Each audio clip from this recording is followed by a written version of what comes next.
Secondly, from the economic viewpoint, non-communicable diseases are critically problematic around the world, but in small island developing states, the urgency is even more evident.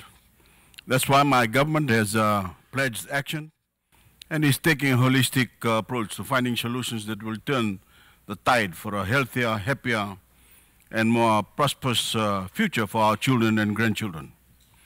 Your Excellency, 70% of Fijians are under the age of 40, and with a full 50% below the age of 27. And for our young people, action now can change habits and help their generations reverse the chokehold that NCDs have on our people and their potential. Our most recent national budgets have pumped huge amounts of capital into building and upgrading our hospitals and health centers, along with training and recruiting skilled nurses and doctors to fill them. We have eliminated import taxes on healthy fruits and vegetables, while also introducing taxes on many of the unhealthy vices that contribute to the development of NCDs, like diabetes and cardiovascular diseases. And this include alcohol, sugary sodas, and cigarettes. While policies like this may not be politically popular, we don't have time to sit around and worry about our own political fortunes while thousands of Fijians are dying every year. Meanwhile, we fully recognize that government can't solve every problem, and the private sector can be extremely efficient in finding solutions to long-standing issues.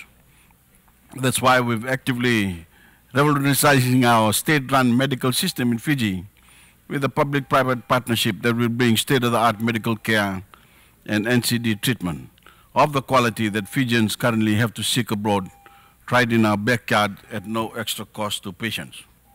We're also working to change lifestyle in Fiji, encouraging all of our citizens to stay active throughout their adult lives and not to hang up their rugby or football kits and retire on the couch after they've passed their physical primes. We are injecting significant capital into developing public sporting fields and facilities, from Olympic-sized pools to gyms to walkways, all throughout our nation, and actively partnering with NGOs to shift Fiji's culture and encourage lifelong healthy habits and stave off NCDs. And as President of COP23, Your Excellency, I'd be remiss not to stress to the world the damning effect that climate change, from rising seas to extended droughts to more severe weather events, has on the health of our people.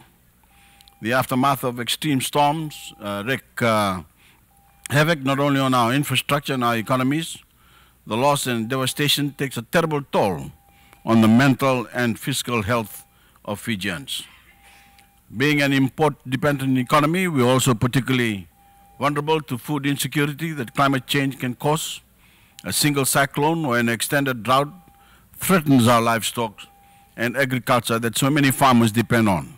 And the food shortages that follow can leave Fijian families dependent on processed and imported foods for months on end.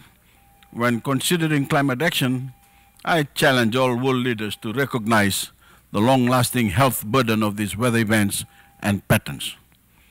Your Excellency, Fiji thanks the United Nations for its leadership in the global fight against NCDs and for raising global awareness about an issue that has plagued Fiji for far too long. With renewed commitment, may we work hand in hand to curb this epidemic once and for all. Thank you.